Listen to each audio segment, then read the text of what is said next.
My brothers and sisters of Jamaica, this is Ibrahim Traore speaking to you directly from the heart. I am the president of Burkina Faso, your African brother, and I want to tell you this whole story in my own words. No fancy parts or numbers, just like I'm sitting with you on a Kingston street corner, talking simple and real. What's up guys, welcome back to Brian Reaction once again. So guys, if you're coming across my videos for the first time guys, don't forget to subscribe, comment, like and share. To my returning viewers, thank you for always coming back, and giving me your support by watching my videos, commenting and sharing. So in today's video, something is going on between the African giant Ibrahim Traore and Jamaica PM. Now this is a little bit of the story.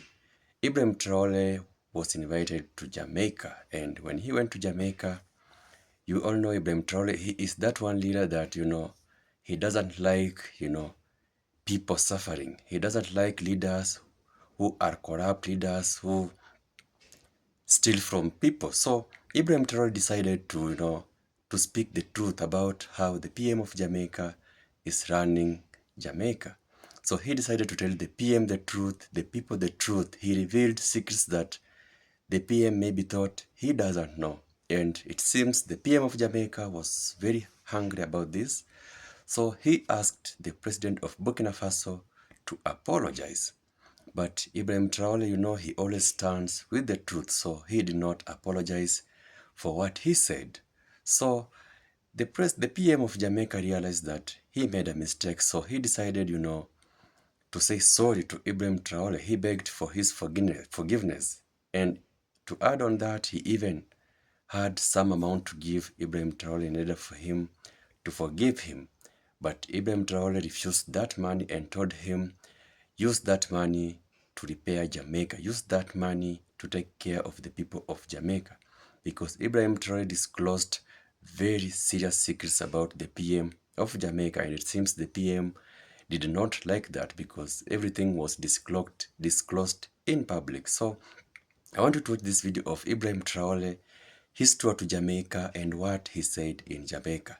And I have another video of the PM of Jamaica, asking for forgiveness and realizing that he made a mistake. So let's watch these two combinations and I'll be back with a few comments. You know what happened with that 48-hour ultimatum from your Prime Minister Andrew Holness? He said I had to apologize for my speech or face big trouble. But I did not apologize. I stood strong. And now Jamaica, you are rising up. This is a long message for you, over 5,000 words, because you deserve to hear every single detail. I will tell it step by step, in simple English, like a story we share over tea. Listen close, because this is your story too. I came to Jamaica as a friend. Your government invited me to speak in Kingston. I flew across the ocean from Burkina Faso, my home in West Africa. We are brothers, you and I. Africa and the Caribbean share the same blood from our ancestors. The chains of slavery tried to break us, but our spirits stayed strong. Bob Marley sang about one love, and that's us. I landed in your beautiful island, felt the warm breeze from Montego Bay, saw the green-blue mountains. It felt like home right away. But before I left Burkina, I read about your struggles. It hurt my heart. Hospitals with no medicine, mothers dying while giving birth, schools where children sit on the floor with no books, young people 40% without jobs, bright minds driving taxis or leaving the country forever, roads full of potholes, rain flooding homes, farmers getting no fair prices, foreign imports killing your local food, and the biggest pain of all, corruption, billions of your Jamaican dollars disappearing every year, contracts given to friends, ghost workers paid who don't exist, leaders building mansions while you eat from empty plates. I read the reports. Last year alone, over 100 billion Jamaican dollars lost to scams. Hospitals were given $1 billion, but 800 million went to builders who took the money and ran away. Schools promised 500 million, gone just like that. Youth training programs funded, but where is the money? I cried when I read this, not for myself, but for you, my Jamaican family. So when I stepped on that stage in Kingston, I was not there to give a polite speech. The auditorium was packed. Over 1,000 people, journalists with notebooks ready, young leaders with fire in their eyes, civil society fighters who have battled for years, and politicians in their suits looking important. Music played, welcome to Jamrock, and the crowd cheered. I took the microphone, my heart beating strong. I looked at all of you and spoke from the soul. Brothers and sisters of Jamaica, I said, I come from Africa, the land of our ancestors. We share the chains of history, but also the fire of freedom. Today I see your beauty, the beaches, the music, the strong people who never give up. But I also see your pain. Corruption is Jamaica's #1 enemy. Your leaders sit on thrones built on your backs. Leadership is not for stealing, it is for serving you, the people. Hospitals crumble because money goes to foreign banks. Schools rot because leaders buy yachts. Youth are jobless because funds for training are stolen. Jamaica, you are rich. Gold in your hills, sun for solar power, brains for technology. But leaders treat your nation like their personal shop. They sign papers and poof, money vanishes. Contracts to cousins, ghost projects that never happen, while you go hungry. I say enough. Rise up, demand your money back. Build your future. Africa stands with you. In Burkina Faso, we fought the same fight and won. You can too. Truth is your weapon. No apology for speaking it. The room went completely silent. You could hear the air moving. Then some politicians shifted in their seats. Uncomfortable, their faces turned red. One old member of parliament stood up and walked out. Another followed, then 10 more. The crowd gasped. But I did not flinch. I smiled, because I knew the truth had hit home. The young people jumped up clapping and shouting yes. Journalists typed as fast as they could. Outside the hall, it started right away. Phones lit up. People shared clips of my speech.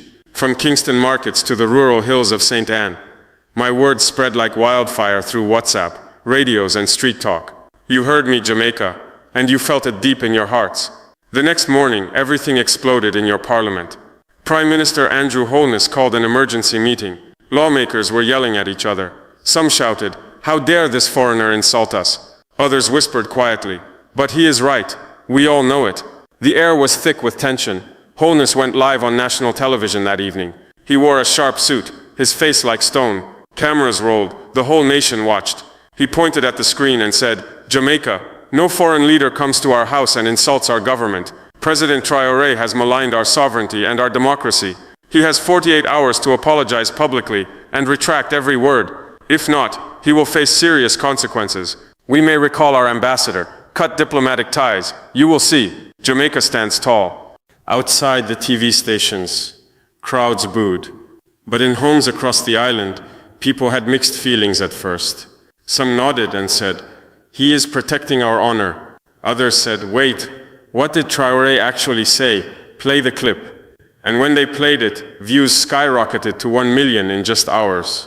I was still in my hotel in Kingston, watching it all. But Jamaica, what really happened in your streets warmed my heart. At the University of the West Indies, students gathered right away. They chanted, "Traore spoke for us." In the Coronation Market, aunties selling yams said, "Him right dem thief we money fee hospital." Taxi drivers in Montego Bay played my speech on their radios, telling youth, "Listen, this African brother gets sense." In rural St. Anne, farmers shared it in WhatsApp groups. Subsidies gone missing, Traore exposed them. Even in churches, pastors preached, "The Bible says, let he who is without sin cast the first stone." By the first night of the ultimatum, protests started small but strong. About 100 young people gathered in Emancipation Park. They held signs that read, "Truth is not an insult," and "Build hospitals, not mansions." They sang Bob Marley's "Get Up, Stand Up." Police watched, but there was no trouble, just peaceful fire. The government panicked behind closed doors. A leaked memo said, "Control the narrative, call it a foreign attack." Their TV channel spun stories, "Traore hates Jamaica," but you saw through it all. My speech clips hit 5 million views. In Africa, it was a party. Youth in Ouagadougou danced in the streets shouting my name. In Senegal and Mali, they said, "One Africa, one fight." Even in Barbados, radio hosts asked, "Is this an insult or a wake-up call?" By hour 24 of the ultimatum, Parliament voted to demand the apology. Holness's allies pushed hard. Recall the ambassador from Burkina Faso, freeze any aid. But whispers grew louder. The people love him. One member of parliament texted a friend. Traore said what we all know. Holness shot himself in the foot. The streets grew bigger. Now 1,000 people from Kingston to Spanish Town. Women marched saying, "We birthed this nation. We demand clean leaders." Youth rapped on corners. 48 hours. Truth got no clock. New songs were born that night. Traore No Sorry became a viral hit on every phone. I sat in my hotel room, smiling wide. I texted my team back home, "Jamaica is waking up. Our job is done." As hour 36 hit, the tension was at its highest. Holness gave a second TV address. He was sweating a little under the lights. Midnight deadline approaches. No apology means action. But his eyes showed worry. Why? Because your protest swelled to 10,000 people. In National Heroes Park, it was a sea of faces. Placards everywhere. Apology won't feed our kids. Traore defends us. At the University of the West Indies, forums packed with professors and students debating, diplomatic bold move or genius truth. The students shouted, genius. In the Portland parishes, fishermen brought their boats close to shore with banners, Traore right, fix our ports. Civil society groups like Jamaicans for Justice held press meetings. We fought alone for years, now the world hears us. Petitions for an anti-corruption law gathered 50,000 signatures in one day. The media frenzy was everywhere. CNN called it Africa-Caribbean Clash of the Century. BBC said Traore's truth bombshell shakes Jamaica. Al Jazeera reported people power versus elite control. On Twitter, Traore's no apology trended with 2 million posts. In Africa, it was celebration time. In Ouagadougou, 20,000 filled a stadium chanting my name. In Dakar, youth painted murals, Traore solid with Jamaica. South Africa shared quotes in schools. Caribbean brothers joined in. Trinidad made a calypso song called 48 Hours Blues. St. Lucia Radio debated, wholeness versus truth, who wins? Cracks showed in your government. Leaked audio from a meeting captured the chaos. One minister shouted, protests everywhere, youth going wild. An ally said, call it a riot. But the chief advisor replied, no, they are peaceful. If we attack, we lose everything. Panic spread, Traore is now a hero to them. By hour 47, your streets were electric. Rain started falling, but people danced in it. An elderly uncle told a reporter, I marched in the 1970s, this is bigger. A nurse said, no gloves in our hospital. Traore spoke truth. A teacher added, 50 kids in my class, no chairs, yes to him. A farmer nodded. Seed money promised, vanished, we demand it back now. I was back in Burkina Faso by then. My team asked, what will you say? I replied, just watch. The world held its breath. Midnight struck. In Holness's office, clocks ticked loudly. No call came from me. Fury filled the room. Then I stepped up live from Ouagadougou. A simple podium, the Burkina Faso flag behind me. I wore my uniform, no drama, just a microphone. The whole world stopped to listen. People of Jamaica, brothers and sisters, I began softly. This is Ibrahim Traore, your Prime Minister gave me 48 hours. I give you truth forever. I came to Jamaica as a friend. I saw your struggle. Corruption steals your future. I said it loud. Did I insult you? No. I insulted the thieves. Hospitals empty? Thieves did it. Schools broken? Thieves. Youth hopeless? Thieves. Truth does not bow to deadlines. I spoke for you, your right to clean leaders, jobs, health, hope. If speaking truth is a crime, I am guilty. But I will not apologize. I stand with the Jamaican people. Africa loves you. The Caribbean is united. Rise up, demand, build. One struggle. No sorry. Yes, justice. Jamaica is strong. I love you. I dropped the mic. The stream hit 10 million views instantly. Jamaica erupted in cheers. Cars honked through the streets. Unofficial fireworks lit the sky. Your protest jumped to 50,000 people chanting my name. The ultimatum was dead, buried under your voices. The day after, your government tried to spin it. Headlines screamed, Traore defies Jamaica, measures coming. TV said, sovereignty first. But you laughed it off. Why? Because the movement exploded bigger than ever. Marches spread nationwide, 100,000 people in total, all peaceful, singing redemption song. New signs read, we are Jamaica, not foreigners, and wholeness, fix it or step aside. Youth organized fast, apps to coordinate protests, hashtag Jamaica Awake with 5 million posts. Women led huge groups, mothers united with 20,000 marching.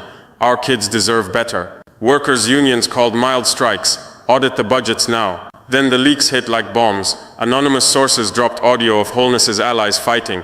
One voice said, he is a hero now, we look like fools. Documents showed $2 billion Jamaican dollars in ghost contracts, names of top ministers linked. Emails revealed, bury these reports before Traore's speech. Independent media jumped on it. RJR News ran, corruption files reopened after Traore's spark. Nationwide radio said, investigations start today. The Observer asked, People versus power, who wins? Civil society roared louder than ever. Transparency groups held press conferences. We demanded this for 10 years, now act. Churches gave sermons. Truth sets you free. Universities held daily forums. Reforms after Traore.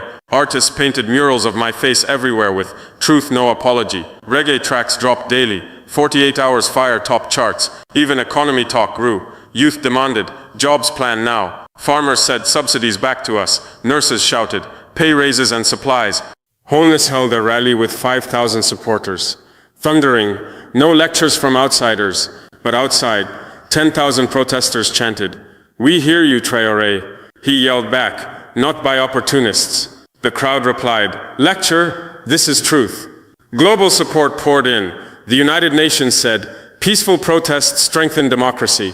The African Union declared, solidarity against corruption. CARICOM split. Some backed wholeness, but most said, listen to the people. USA and Britain stayed quiet watching. China offered support for Jamaica's stability. Africa had parades in my honor, speeches replayed in schools. Let me share your real voices from the streets. Tanya, a 35-year-old nurse, told a reporter, we have no bandages, Traore is right, the money is gone. Junior, a 20-year-old student, said, I am unemployed, but now I organize protest thanks to the captain. Mama Ruby, 70 years old, smiled. I have seen it all. This time we will win. Rasta Dread, a taxi driver, laughed. One love, one fight, eerie vibes. Farmer Joe added, seeds promised to us vanished. We demand it back now. By the end of the week, 200,000 people were mobilized. Petitions hit 500,000 signatures calling for a full anti-corruption commission. Jamaica, this is your victory. The ultimatum failed completely, but you won big. In Parliament, they called an emergency session. Members proposed a new anti-corruption bill, full audits of budgets, a youth jobs fund with real money. Wholeness said publicly, we hear the concerns of our people. Translation, he is scared. The ambassador was not recalled. Ties with Burkina Faso stayed strong. What I see now fills me with joy. Youth groups formed permanent committees, meeting weekly to plan.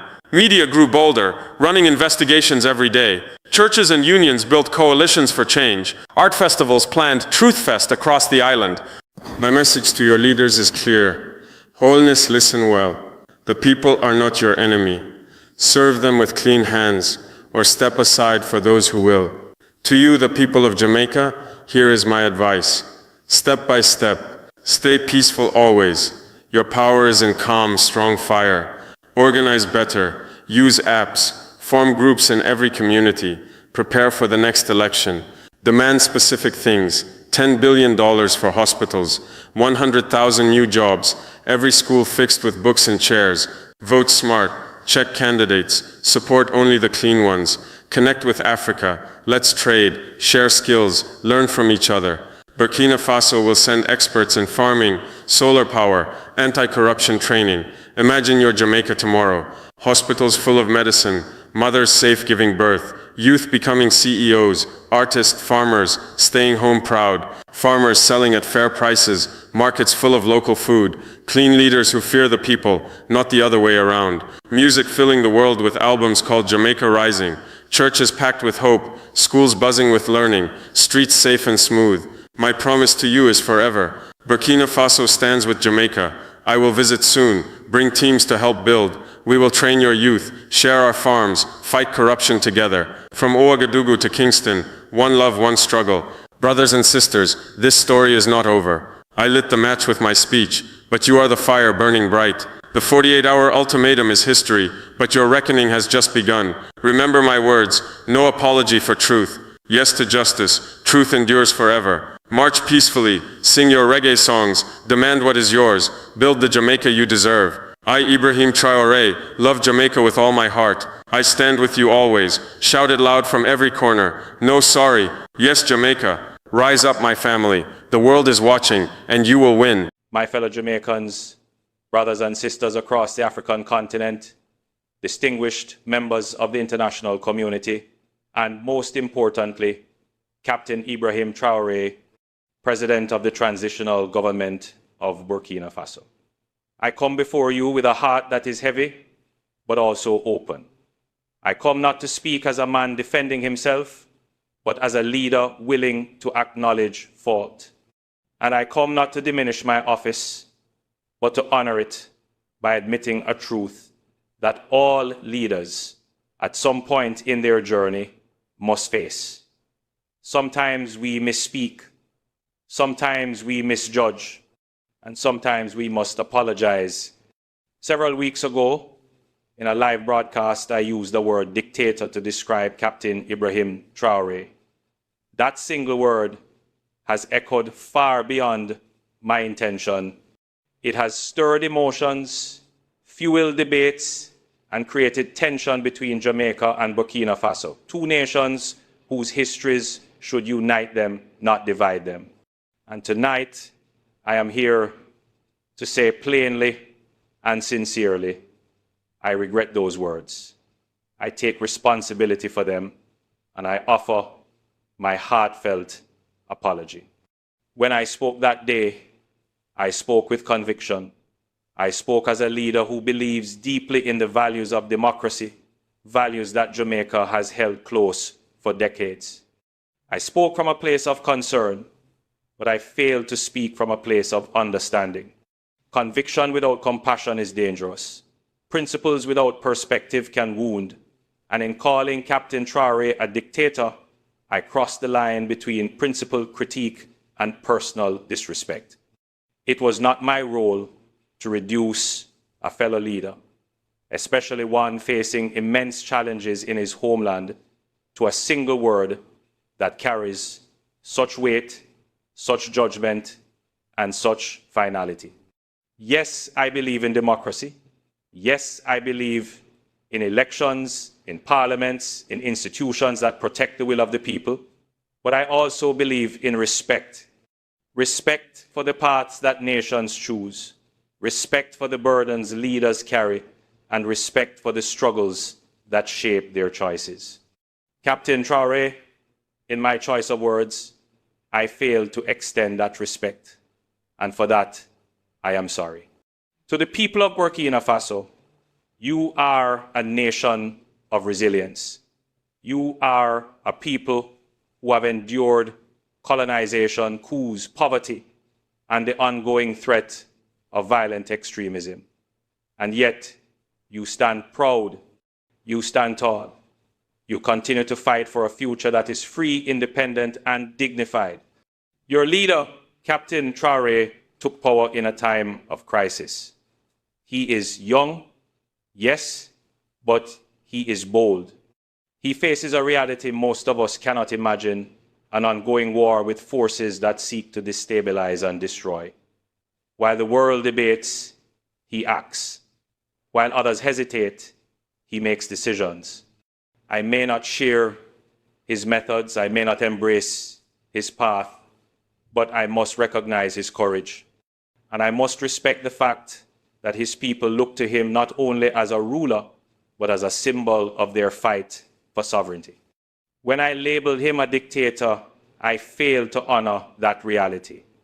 I spoke too quickly, too harshly, without the humility that every leader owes to another who walks the hard road of governance. My fellow Jamaicans, I also owe you this truth. Leadership is not about never making mistakes. Leadership is about admitting them when they happen and correcting them before they cause further harm. When I called Captain Traore a dictator, I did so with the belief that I was defending democracy.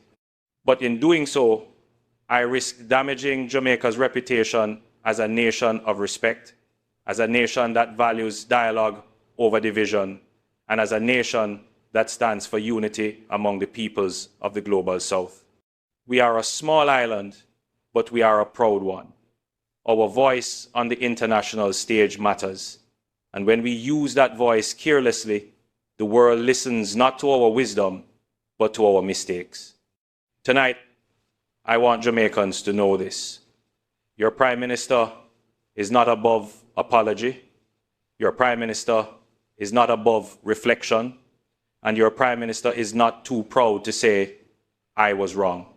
To Africa, our ancestral home, our mother continent, I extend this apology with even deeper sincerity. Jamaica is tied to Africa by blood, by history, by spirit.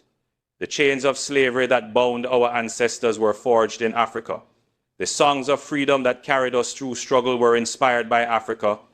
And the strength that keeps us alive today flows from the same river that nourishes you. How then could I, as the leader of a nation built on the resilience of Africans, use words that divide rather than unite?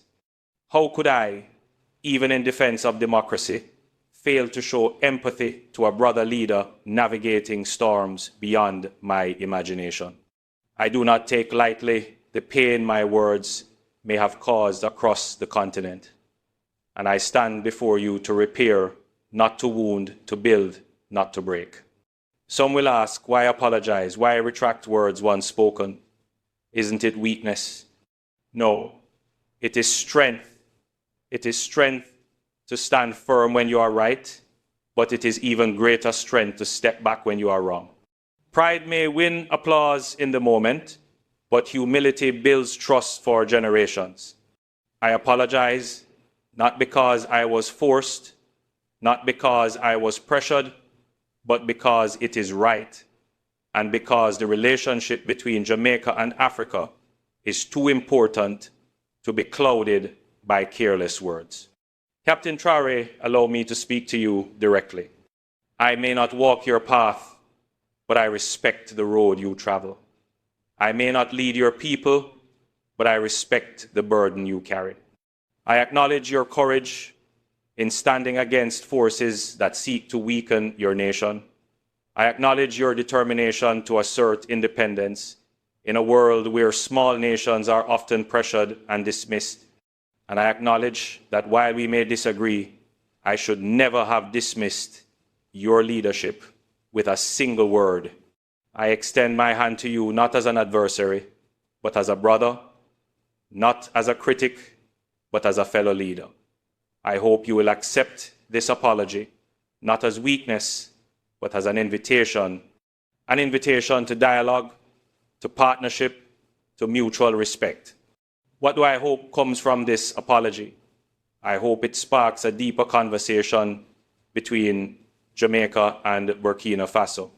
I hope it reminds the world that our nations, though small in size, are large in spirit and capable of setting an example of humility and reconciliation.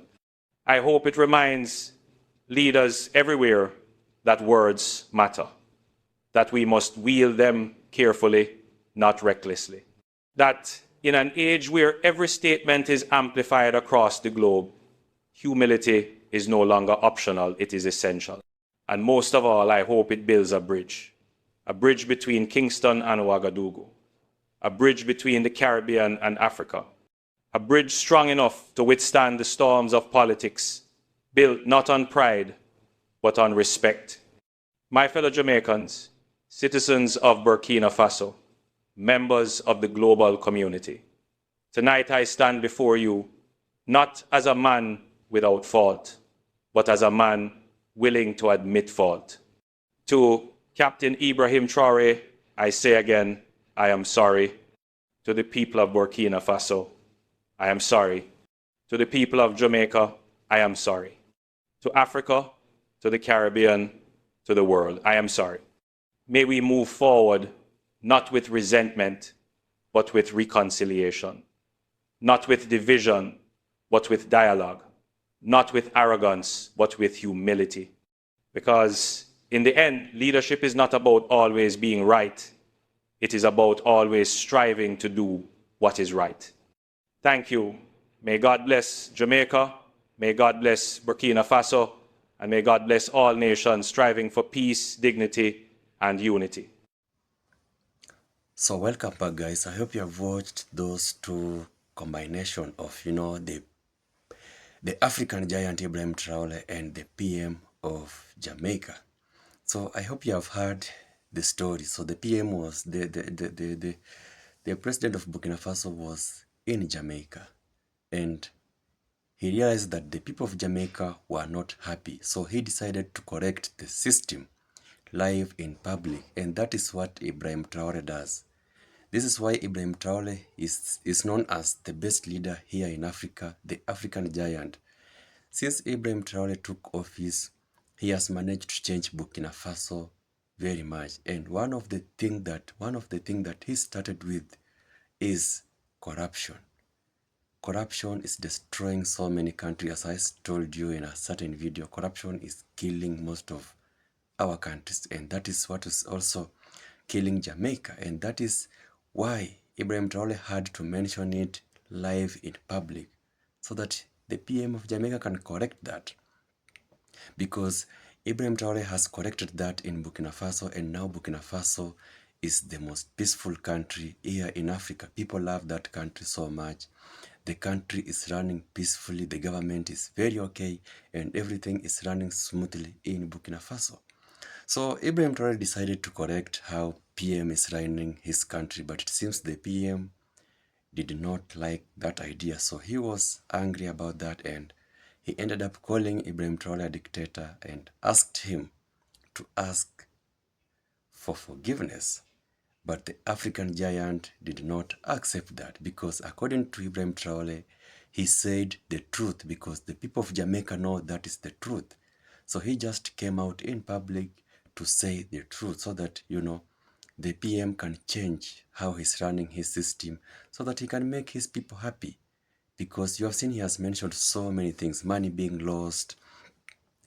I did a video yesterday about, the PM, the wife of the PM, controlling the parliament, and the PM controlling the government. Now, look at situations like that. The PM controlling the government, his wife controlling the parliament. So how will the opposition even have a say in this government? How? And these are the things that Ibrahim Traore went to say in Jamaica, and went to make sure that, the PM of Jamaica knows that these things are not good. The family cannot control the government. At least one should be in position. I have read some of your comments that are very positive, and you are supporting this, that the PM should not be, controlling the government and his wife controlling the parliament. That is not a good idea. A family cannot control a government. It will be a biased kind of government. So Ibrahim Traore went to correct all this, because he realized that the people of Jamaica are not happy with how the system is being run in their country. They were not very, very happy. And that's why Ibrahim Traore decided, let me try and correct this. But sadly, the PM did not like that. These people, our leaders, our corrupt leaders, they always don't like being told the truth. They always just like, our money getting lost, lying to us, and doing things in a stupid ways that we don't like. Most of them have become puppet to these Western countries, the Chinese, and that's why they have no say to anything. They are just there being controlled. They lack power, they lack words, they lack anything to tell their people. So one thing that Ibrahim Traore has done to Burkina Faso is he made sure that no country is controlling Burkina Faso. The Western country, the Chinese, these Western countries, to be specific, they are the ones that are running most of the African countries. And Ibrahim Traore made sure that all of them were out of Burkina Faso. Now look at how Burkina Faso is now trending. I know Jamaicans, you love Ibrahim Traore so much, because you know the work that this guy has done in Burkina Faso. We all cherish the work this guy has done, because truly this guy is a leader. Do you know this guy, the first thing that he did when he went to parliament, the first thing that he deducted all the MPs' salaries. So he told them, you are earning this amount of money, and there's someone somewhere sleeping hungry, has no water, they don't have houses, they are living in the street. So he asked them, is that really good?